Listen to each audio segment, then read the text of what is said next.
Þá komið að 6. liða dagskrá, ný samþykkt fyrir Sinfóníuhljómsveit Norðurlands og til máls tekur bæjarfulltrúi Hilda Jana Gísladóttir.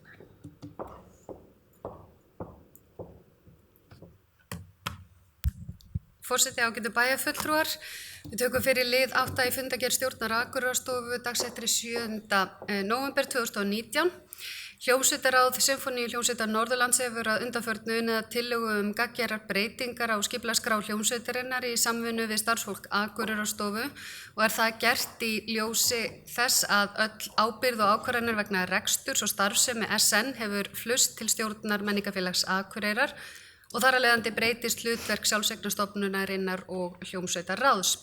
Breytingarnar fela meðal annars í sér að hljómsveitarráð verður listráð og hlutverk þess fyrst og fremst að vera tónlistarstjóra SN til ráðgjafar í verkefnavali, að standa vörð sögu og vörumerki SN, að skipa einn tónlistarstjóra SN til ráðgjafar í verkefnavali, að standa vörð sögu og vörumerki SN, að skipa einn fulltrúa í stjórn MAG og vinna því að koma á hollvinafélagi Sinfóníuhljómsveitar Norðurlands.